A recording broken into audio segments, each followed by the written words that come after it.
Guys, कैसे हैं आप लोग? Hope you all are doing well. जैसे हमारा पिछले क्लास में इलेक्ट्रोकेमिस्ट्री वाले में उसमें जून 2019 के क्वेश्चंस रह गए थे। दिसंबर 2019 के क्वेश्चंस मैंने करवाए थे। तो one of my student has notice that and he commented on that. तो वही मुझे लगा हाँ वो मिस कर दिए हैं। तो इस वीडियो में आपको मैं जून 2019 के 4 क्वेश्चंस आए हुए हैं वो करवाऊँगी। ठीक है, कॉन्ट्राडिक्टेड है 2 क्वेश्चंस क्योंकि वो सरफेस केमिस्ट्री के भी हो सकते हैं, तो पर मैं वो क्वेश्चंस भी इसी में ले रही हूँ। ठीक है, तो in this video you are going to have 4 questions from June 2019 CSIR NET. Okay, तो the first question is it is carry 2 marks. ठीक है, that is the electrical double layer model among the following that consist of both fixed and diffused layer will be: number 1 Helmholtz, number 2 Goy-Chapman model, Stern, and number 4th is Huckel, Debye-Huckel। ठीक है, तो इसको हमें कैसे करना है, let's see. देखो, जब हम स्ट्रक्चर ऑफ इलेक्ट्रीफाइड इंटरफेसेस मतलब जब हम इंटरफेसेस की स्टडी करते हैं ना, तो हमारे पास we have 3 types of models. ठीक है, एक होता है हेल्महोल्ट्ज़ पैरिन मॉडल। ठीक है, इसमें जो हमारी डबल लेयर होती है, क्योंकि हम इसमें डबल लेयर को स्टडी करते हैं। ठीक है ना, डबल लेयर बनती हैं उसको स्टडी करते हैं। तो हेल्महोल्ट्ज़ पैरिन मॉडल में जो हमारी डबल लेयर होती है वो होती है हमारी फिक्स्ड। ठीक है, फिर हमारी सेकंड जो है रहता है model, that is Gouy Chapman model, Gouy Chapman model. ठीक है, इसमें जो हमारी डबल लेयर होती है वो होती है डिफ्यूज्ड, और डिफ्यूज्ड को यू कैन से दैट अमूवेबल, मतलब उसमें जो आयंस होते हैं ना वो एक लेयर पूरी नहीं बनाते हैं, लेयर बनती है और वो मूव होते हैं, इधर उधर बिखरे हुए होते हैं। एक थर्ड मॉडल होता है दैट इज़ स्टर्न मॉडल। जो स्टर्न मॉडल होता है ना वो it is a combination of both Helmholtz and Gouy Chapman, means it is having both diffused as well as fixed layer, मतलब इसमें डिफ्यूज लेयर भी है और फिक्स्ड लेयर भी होती है। तो जो हमारा क्वेश्चन है उसका आंसर तो हमारे सामने आ ही गया है, that is Stern model, that is option number 3। ठीक है, अगर मैं थोड़ा सा आपको ब्रीफ करूं कि ये मॉडल कैसे होता है, जैसे हमने AgNO3 का सोल ले लिया। ठीक है, आपने ये जो सोल लिया वो NaI सोल्यूशन के अंदर लिया, तो ये रिएक्शन क्या हो जाएगी, AgI जिसमें से I नेगेटिव आयंस आएंगे प्लस NaNO3। तो होता क्या है, जैसे कि मान लो ये हमारा पूरा हमारा सिस्टम है, तो यहाँ पे हमारा जो इलेक्ट्रोड है इसके पास I नेगेटिव आ जाता है। ठीक है, तो ये I नेगेटिव एक फिक्स लेयर बना देगा क्योंकि यहाँ पे ये क्या है, फिक्स है, और यहाँ पे हमारा Na प्लस NO3 नेगेटिव पूरी तरीके से डिस्ट्रीब्यूटेड है। ठीक है, तो होता क्या है, Na प्लस अट्रैक्ट करके I नेगेटिव के यहाँ पे लेयर बना देता है, Na plus Na plus Na plus Na plus. तो जो ये लेयर होती है ना इसको हम बोल देते हैं फिक्स्ड लेयर। तो फिक्स्ड लेयर है तो इसी को दूसरा नाम बोल देते हैं हेल्महोल्ट्ज़ लेयर। क्या बोल देते हैं, हेल्महोल्ट्ज़ लेयर। और जो ये यहाँ पे जो बिखरे हुए आयंस हैं ये डिफ्यूज्ड फॉर्म में है, तो इसीलिए हम इसे बोल देते हैं डिफ्यूज्ड लेयर। ठीक है, इसको हम बोल देते हैं डिफ्यूज लेयर, और इसी का दूसरा नाम होता है गोय-चैपमन लेयर। ठीक है, चलो अब मतलब ये तो आंसर आ गया। अब नेक्स्ट इन द फ्यूचर इसी टाइप में कौन सा और क्वेश्चन आ सकता है, वो ये आ सकता है कि ग्राफ आ सकता है पोटेंशियल वर्सेस डिस्टेंस का, मतलब कि x इज़ अ डिस्टेंस, मतलब कि जो ये 2 लेयर बनी इनके बीच में इनका जो है पोटेंशियली कितना पोटेंशियल डेवलप हुआ और डिस्टेंस के साथ वो कैसे वेरी कर रहा है। तो 3 ग्राफ आएंगे हमारे हेल्महोल्ट्ज़ के लिए, क्योंकि यहाँ पे लेयर हमारी फिक्स है। ठीक है, तो ये स्ट्रेट लाइन डिक्रीज़ करता है पोटेंशियल। एक आता है गोय-चैपमन में, इसमें एक्सपोनेंशियली डिक्रीज़ करता है हमारा पोटेंशियल विद डिस्टेंस।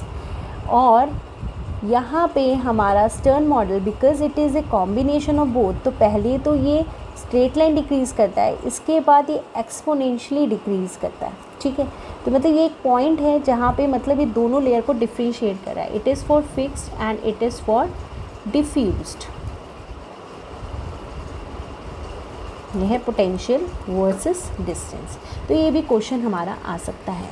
तो इस क्वेश्चन का जो है हमारा ऑप्शन हो गया ऑप्शन नंबर 3, ठीक है। इस क्वेश्चन नंबर 113 हमको क्वेश्चन पढ़ते हैं पहले। Above the critical micelle concentration the option which correctly describes the variation of molar conductivity with increase in concentration of sodium dodecyl sulphate in aqua solution. इन चारों में से आपको बताना है कि क्या चीज़ होती है। तो देखो साफ सीधी बात है, जब CMC क्रिटिकल माइसिल कंसंट्रेशन जो कि होती है नियर अबाउट -10⁻³ टू 10⁻⁻4, और हमारे को दे किसका रखा है, सोडियम डोडेकल सल्फेट का दे रखा है, ठीक है।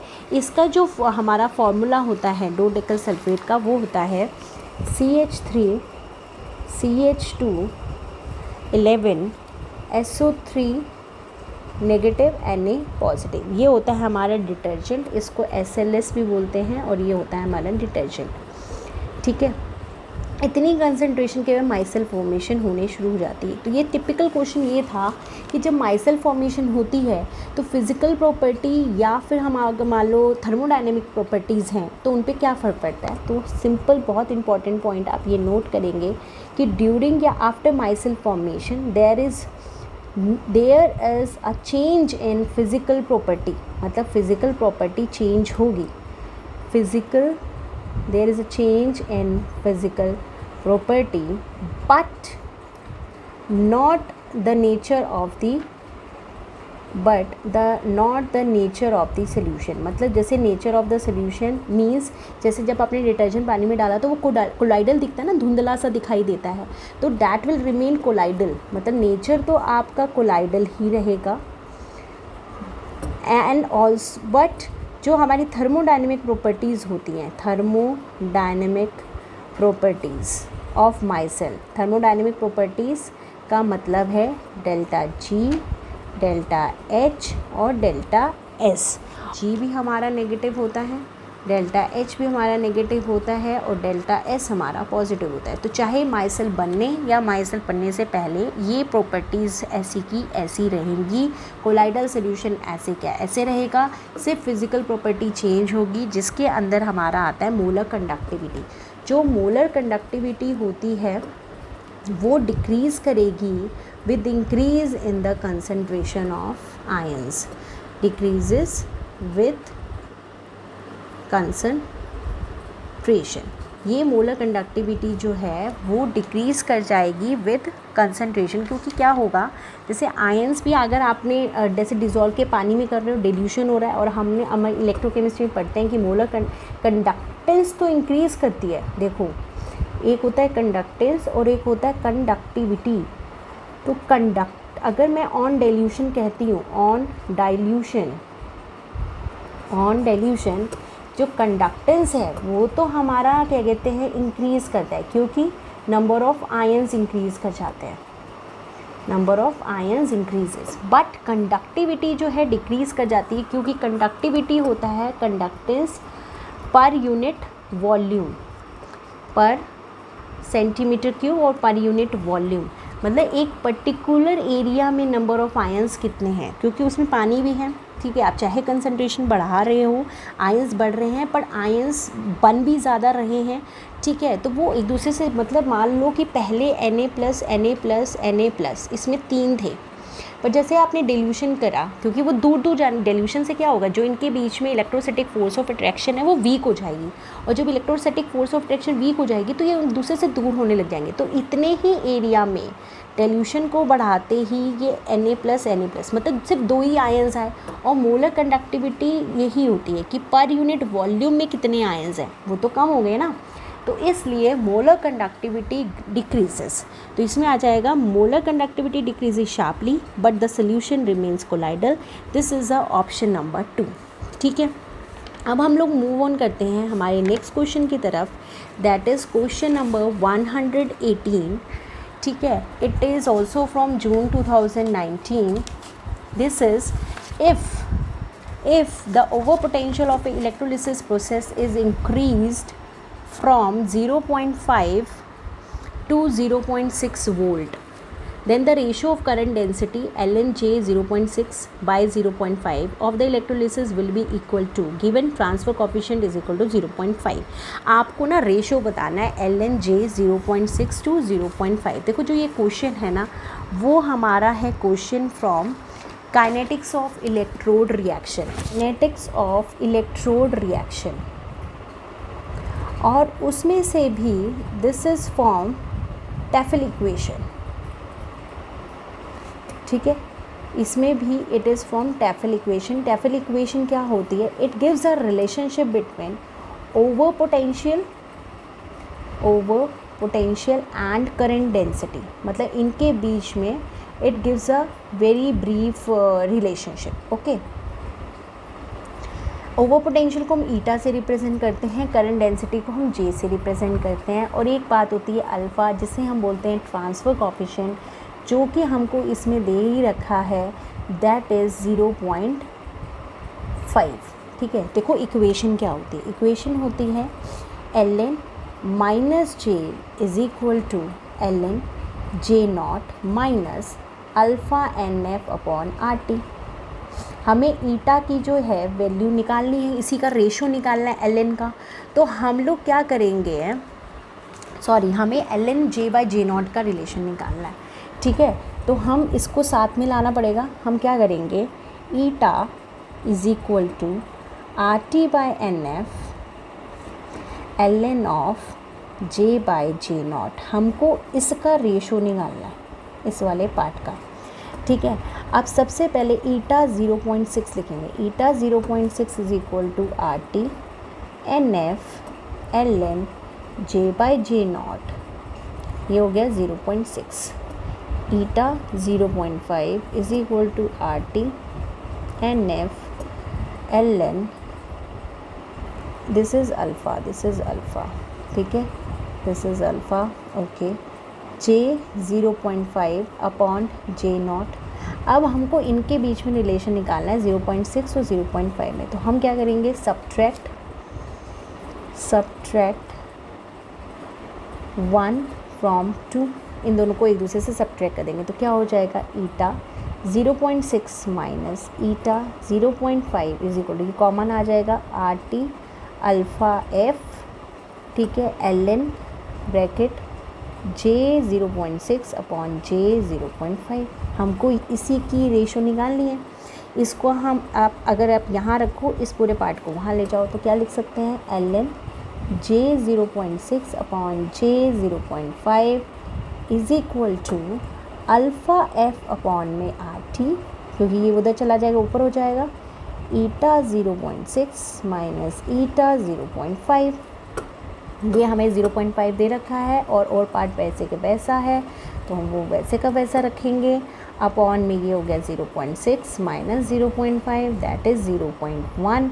और जब ये एक दूसरे से मल्टीप्लाई होंगे तो ये हो जाएगा 0.05 एफ अपॉन आर टी. तो this is your option number 2. तो ये हो जाएगा हमारा आंसर. ठीक है, इसको कॉमन कर सकते हैं. ठीक, तो this is option number 2. So guys, अब हम लोग मूव ऑन करते हैं हमारे नेक्स्ट क्वेश्चन की तरफ. The chemical potential mu of a 2 molar Na2SO4 solution is expressed in terms of mean ionic activity coefficient gamma +-1 as. देखो, this is a totally question from thermodynamics, और it is also called the combination of electrochemistry, क्योंकि हम activity को वहाँ भी पढ़ते हैं, electrochemistry में भी पढ़ते हैं. ठीक है, देखो इसका जो रिलेशन होता है केमिकल पोटेंशियल के साथ, nu i is equal to nu i not plus में R T ln a i is called as activity और मीन एक्टिविटी. इसको बोलते हैं एक्टिविटी और मीन एक्टिविटी. ठीक है, अब हमें पता है गामा +-1, इसे बोलते हैं mean ionic activity. Mean ionic activity coefficient. ये हमने बहुत क्वेश्चंस किए इसके ऊपर. ठीक है, अब ये जो होता है ये होता है हमारा A प्लस माइनस अपॉन में कंसंट्रेशन, ठीक है। अब यहीं से अगर हम A प्लस माइनस को करें तो ये हो जाएगा गामा प्लस माइनस इंटू में कंसंट्रेशन। मतलब अगर मैं इसको इस टर्म में लिख दूंगी, यहाँ पुट कर दूंगी, तो हमारा केमिकल पोटेंशियल के साथ इसका रिलेशनशिप आ जाएगा, ठीक है। चलो करते हैं। हमें पता है अगर A प्लस माइनस जो कि है एक्टिविटी ऑफ सोल्यूशन अगर हम लिखें तो हम क्या लिखते हैं, एक्टिविटी ऑफ कटायन उसकी जो पावर है उसका कॉफिशिएंट मल्टीप्लाई में एक्टिविटी ऑफ अनायन और उसका जो भी है coefficient. For example we have Na2SO4। Na2SO4 कैसे हमारा ब्रेक करेगा, 2Na प्लस SO4 2 नेगेटिव, ठीक है। तो जो ये x और y है ना वो होते हैं हमारे इनके कॉफिशिएंट, जो यहाँ पे ये है ये वाला पार्ट होता है। तो x इज़ इक्वल टू 2 और y इज़ इक्वल टू 1, क्योंकि यहाँ कुछ भी नहीं तो 1 होगा। चलो ये तो हमारे को मिल गया। अब हम अगर बातें कि मान लो इसकी कंसंट्रेशन m थी तो ये कितना हो गया, पहले इनिशियल में तो ये दोनों 0 0 थे। अब जब ये पूरी तरीके से कन्वर्ट हो गया इसमें तो ये कितना हो गया 2m और ये हो गया m। तो ये हमारा आ गया कंसंट्रेशन वाला पार्ट। तो अब अगर हमें इसके लिए A प्लस माइनस लिखना हो तो हम कैसे लिखेंगे, gamma plus minus m plus उसका x gamma plus minus m, sorry यहाँ पे हम लोग प्लस के लिए लिख रहे हैं तो प्लस ही लिखेंगे, यहाँ नेगेटिव के लिए लिख रहे हैं तो नेगेटिव लिखेंगे, माइनस ये हो गया हमारा y। अब इन दोनों को हम साथ में लिख सकते हैं तो गामा प्लस, ठीक है, तो वो हो गया x गामा माइनस ये हो गया y, ये हो गया m plus x m minus y, ठीक है। अब ये जो है हमारा कितना है 2m है, ये हमारा m है, ठीक है। इन दोनों को ज्वाइन कर दोगे, हमें पता मल्टीप्लाई में तो पावर ऐड हो जाएंगी, तो गामा प्लस माइनस ये हो जाएगा x था तो ये हो गया 2 प्लस 1 दैट इज़ 3। ये हमारा क्या हो जाएगा, m की जगह हम लिख देंगे 2m की पावर 2 और ये हो जाएगा m की पावर हो जाएगी हमारी 1, ठीक है। अब इसको हम लिख सकते हैं गामा प्लस माइनस 3। हमें पता है हमारी मोलैरिटी Na2SO4 की दे रखी है 2 मोलर, तो आप यहाँ पे 2 पुट कर दो, 2 इंटू 2 का स्क्वायर और 2 की power 1 is equal to gamma plus minus is equal to 3, 4 का square 16 into 2 is equal to 32। मतलब A प्लस माइनस हमारी आ गई वैल्यू ये, that is A plus minus is equal to gamma plus minus का cube into 30। अब इसको आप put करोगे तो हम क्या लिख सकते हैं, पहले इक्वेशन लिख लेते हैं, mu I is equal to mu I not plus में RT ln A I नॉट, mu I is equal to mu I not plus में RT ln gamma plus minus का क्यूब इंटू में 32। अब ये मल्टीप्लाई में है तो ln हम इसके साथ भी लिख सकते हैं, इसके साथ भी, और बीच में प्लस का साइन, तो mu I is equal to mu I not plus में RT ln gamma plus minus का क्यूब प्लस में इसको लिख सकते हैं RT ln, और 32 को क्या लिख सकते हो 2 to the power 5, mu I is equal to mu I not plus में 3 आगे आ जाएगा, 3 RT ln gamma plus minus plus 5 आगे आ जाएगा, 5 RT ln 2। हमें ln 2 की वैल्यू पुट करनी ही नहीं है, ठीक है, जो कि हम क्वेश्चन में देख ही रहे हैं। तो ये अगर हम ऑप्शन मैच करेंगे तो this is your option number 1, the option 1 is the answer. So hope guys आपको ये क्वेश्चन समझ में आए होंगे and I want to discuss one thing with you. देखो, जो आपको ज़रूरी नहीं होता कि आपने इलेक्ट्रोकेमिस्ट्री प्रिपेयर किया, ग्रुप थ्योरी प्रिपेयर किया, केमिकल काइनेटिक्स किया, स्टीरियो किया, आपको हर क्वेश्चन आता हो, क्योंकि नेट में ऐसे टिपिकल क्वेश्चंस दिए जाते हैं, जानबूझ के दिए जाते हैं कि वो आप स्किप करो, क्योंकि उसमें बहुत ज़्यादा ऑप्शंस होते हैं स्पेशली फॉर द नेट, ठीक है। गेट में तो देखो सारे ही करने होते हैं, उसका तो कोई चलो ऑप्शन है नहीं, तो आपको थोड़ा छोड़ना भी सीखना पड़ेगा। चलो ये टेफल इक्वेशन थी, मे भी आपने नहीं पढ़ी, मैंने अभी आपको बता दी, तो इट इज़ नॉट नेसेसरी कि आपको वहाँ भी ऐसा कुछ आता हो, तो तो आप उसे छोड़ सकते हैं। मैं ये कहती हूँ जितना प्रिपेयर करो अच्छे से प्रिपेयर करो, ठीक है। अब इज़ इट नॉट नेसेसरी अब टेफल इक्वेशन पढ़ने लग जाओगे आप, ठीक है। इतना किया है, इतना करो। मेन है प्रीवियस ईयर के क्वेश्चंस रिवाइज़ करो, उसी को रिवाइज़ करने से आपको नई नई चीज़ें भी देखने को मिल जाती हैं और आपकी अच्छी खासी प्रैक्टिस भी हो जाती है, ठीक है। होप गाइज आपको आज की वीडियो समझ में आई होगी। अब हम अपने नेक्स्ट वीडियो में मिलेंगे जिसमें हम गेट के इलेक्ट्रोकेमिस्ट्री के क्वेश्चंस करेंगे फ्रॉम 2001 टू 2015 और फिर नेक्स्ट वीडियो में 2015 के बाद से 19, क्योंकि उसमें भी कैलकुलेशंस बहुत ज़्यादा हैं तो टाइम लंबा लग जाता है, वीडियोज़ लंबी हो जाती हैं, ठीक है। और एक और बात बोलना था आपको, क्या ये पेपर पेन वाला सही लग रहा है कि ब्लैक बोर्ड वाला सही लग रहा है, प्लीज़ कमेंट, तो मैं उसी तरीके से क्वेश्चंस कराऊंगी, ठीक है। अगर आपको लग रहा है paper mode is better mode तो पेपर मोड पे क्वेश्चंस करवाए जाएंगे, नहीं तो आप बताएंगे ब्लैक बोर्ड, तो I will take these questions on the black board also. So guys, this is for this class, thank you so much.